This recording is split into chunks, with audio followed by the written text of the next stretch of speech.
इस बात को जाने कि वाकई इसके साथ अत्याचार हुआ, जो क्योंकि ये गोल्ड मेडल लेके आने वाली थी, उन्होंने इस चीज को रोक दिया। तो आज मैं आप लोगों से विनती करता हूं कि हम अपनी एक वोट देके इसको एमएलए के रूप में गोल्ड मेडल हम दे के भेजेंगे जुलाना हल्के से। बहुत सारे साथी आएंगे, कोई रोहतक का है, कोई पलवल का है, कोई किते का है, और दूसरी पार्टियां के भी आएंगे जिनकी वोट भी डालेंगे तो भी वो बीजेपी में जाऊंगी। और बीजेपी ने क्या अत्याचार करे हमारे बेटियों के साथ भी, किसानों के साथ भी, और मजदूरों के साथ भी, वकीलों के साथ भी। आप लोगों को पता, ये ध्यान देख के बिल्कुल मन लगा के इस बात को ध्यान रखना कि हमने विनेश फोगाट को बहुत ध्यान से और सबने मिलकर 36 बिरादरी की पहलवान है, इसकी कोई बिरादरी नहीं होती पहलवान की, खिलाड़ी की, तो आपने हमने सबने मिलकर इसका साथ देना है। जय हिंद, जय भारत। धन्यवाद जी। मैं बात पूरा निडाना गांव से एक ही निवेदन करता हूं, पहले भी आपके काम करें और आगे भी करता रहेंगे। आपसे एक ही निवेदन है, ज्यादा से ज्यादा वोट देकर बहन विनेश फोगाट को आप विजयी बनाएं, बना करें, काम आपके सारे पूरे कर दिए जाएंगे। आगे भी बस एक ही चिंता, आने वाली 5 तारीख को ज्यादा वोट देकर जिताएंगे तो बहन विनेश फोगाट की आवाज सेंटर तक जाएगी। और ये खेल बड़े बुजुर्ग, माताएं, बहनें, चाचा, ताऊ, छोटे बहन भाई, सबको नमस्कार, सबको प्रणाम। सबसे पहले तो मैं आप सबको माफी चाहती हूँ, थोड़ी जल्दी हो रही है, हुड्डा साहब का फोन आया, गुड़गांव जाना पड़ेगा, तो थोड़ा सा जल्दबाजी हम कर रहे हैं। एक और चीज की मैं माफी आपके बीच में चाहती हूँ, उसके बाद मैं अपनी बातें आगे रखूंगी।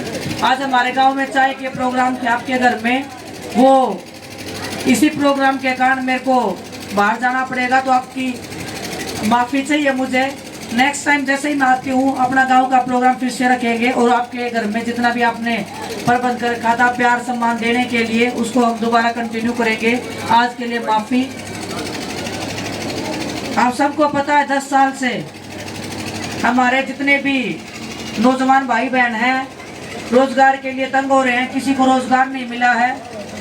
पेपर क्लियर कर लेते हैं, फिजिकल क्लियर कर लेते हैं, फिर भी किसी की लिस्ट में नाम नहीं आता है, कोई लिस्ट कैंसिल कर देते हैं, कभी पेपर लीक हो जाता है, को कोर्ट में केस करते हैं तो कोर्ट में केस पेंडिंग रहते हैं। खिलाड़ी हैं, उनको खेल की सुविधाएं नहीं है, ना स्टेडियम है, स्टेडियम है वहाँ पे कोच नहीं है। आप सबको पोर्टल नाम की जो एक डिजिटल आपके बीच में लाया गया है, उसमें उलझा के रखा हुआ है ताकि आप अपने हक की आवाज ना उठा सको। आपको पेपरों में इतना उलझा के रखा हुआ है कि आप कभी भी ना तो रोजगार की बात करो, ना शिक्षा की बात करो। मैं हर गांव में पानी की समस्या है, कोई एक गांव ऐसा नहीं आया है मेरे सामने, हर गांव में मैं जा रही हूँ तो पानी की, बिजली की, सड़कों की, ये तो कॉमन समस्या है, ये आपको बताने की जरूरत नहीं है। मैं भी जा रही हूँ, हर घर में चाहे पानी पी लूँ, मैं भी पानी पी रही हूँ, वही पानी पी के मुझे पता लग रहा है किस लेवल का पानी है। सड़कों पे मैं चल रही हूँ, मुझे दिख रहा है सड़कों कितनी खराब है, बिजली की समस्या भी मेरे को सब जगह दिख रही है, तो आपको बताने की जरूरत नहीं है। इसलिए चाहे ये प्रोग्राम कर रहे हैं ताकि आपके घर में जाके हम पूछ सके आपकी दिक्कतें क्या है, क्योंकि अगर आप दिक्कतें बताओगे, मेरे पास में डाटा होगा, तो मैं भी उस चीज के ऊपर काम कर पाऊंगी कि हमारे हर घर में कॉमन दिक्कत कितनी है। रही 10 साल की बात, बीजेपी सरकार ने सिवाय हम सबके अपमान के, चाहे सरपंच होते, कर्मचारी हो, चाहे महिला हो, चाहे खिलाड़ी हो, चाहे किसान है, हर वर्ग में डंडे लाठियां बरसाने के अलावा कोई काम नहीं किया है। अब सबको पता है कि हमारे 750 किसान जो बॉर्डर के ऊपर शहीद हुए थे, आज तक के इतिहास में जब से हमारा देश आजाद हुआ है या उससे पहले भी अगर आप देखोगे मुड़ के, कोई भी इतिहास में ऐसा दिन नहीं हुआ होगा जहाँ पे 750 किसान शहीद हो गए हो और हमारे देश के जो प्रधानमंत्री जी हो, चाहे गृह मंत्री जी हो, किसी की जुबान से एक शब्द भी आप लोगों के लिए नहीं निकला। बड़े दुख की बात है, उसी देश में, जिस देश के हम वासी हैं, जिस देश को आगे बढ़ाने के लिए दिन रात मेहनत करते हैं, आप मेहनत करते हैं, हम मेहनत करते हैं, वहाँ पे ओलंपिक के मेडलिस्ट खिलाड़ियों को सड़कों पे घसीटने का काम किया था, तो ये भाजपा सरकार ने किया था। इंसान की याददाश्त बहुत छोटी होती है, लेकिन ये अपमान भी अगर आप भूल गए तो मैं मानती हूँ कि हम इंसान इंसानियत के नाम के ऊपर हमें शर्म आनी चाहिए, क्योंकि हमारे लिए हमारे पगड़ी का मान सम्मान, हमारे बड़ों का मान सम्मान, हमारी महिलाओं का मान सम्मान हमें अपनी जान से भी प्यारा है। अगर उसके साथ में भी खिलवाड़ किया गया है तो मैं मानती हूँ कि उसके आगे सब चीजें छोटी है। रोजगार भी हम बाद में मांगते, पहले हम बोलते हैं कि हमें इज्जत मान सम्मान चाहिए। जिसको भी मैं मिल रही हूँ, चेताऊ हो चेताई हो, सब बेटा पगड़ी का ध्यान रखना, बेटा हमारे मान सम्मान का ध्यान रखना। तो हमारे लिए मान सम्मान से बढ़ के कुछ नहीं है। अब खाना मत दो, अब रोजगार मत दो, लेकिन आप हमारी मान सम्मान, हमारी जो तकलीफें है वो कम से कम सुन तो लो। वो भी सरकार ने सुनने का काम नहीं किया कभी भी। परमात्मा ने आपके आशीर्वाद से हमने खेल के क्षेत्र में बहुत नाम किया है, बहुत आशीर्वाद रहा है।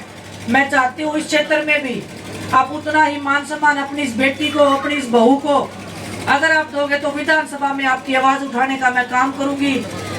आपने भी सड़कों पे बैठ के देख लिया है, समाधान सड़कों पे नहीं होता है, क्योंकि हमारे संविधान ने जो ताकत विधानसभा में, लोकसभा में, राज्यसभा में जो दी है नेताओं को, वो वहाँ पे आपकी आवाज उठाएगा, वहाँ पे आपके भविष्य का निर्माण होता है, वहाँ पे आपके भविष्य का फैसला लिया जाता है।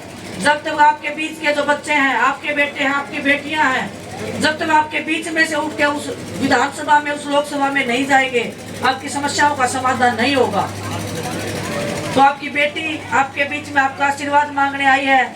जिस तरह से आपने खेल के क्षेत्र में मुझे आशीर्वाद प्यार दिया है, जिस तरह से उस क्षेत्र में मैंने अपना नाम कमाया है, अपने देश का, अपने प्रदेश का, आप लोगों का मान बढ़ाया है, मैं चाहती हूँ इस क्षेत्र में भी आप अपना विश्वास, अपना सम्मान, अपनी ताकत मुझे देने का काम करें, आशीर्वाद देने का काम करें। आपके इस पगड़ी के मान सम्मान को, आपके इस विश्वास को कभी भी झुकने का ना हम काम किया है, ना आगे हम काम करेंगे। आपका इन्हीं शब्दों के साथ में बहुत बहुत धन्यवाद। पुनः आपसे माफी मांगती हूँ। मैं, आपको पता है इलेक्शन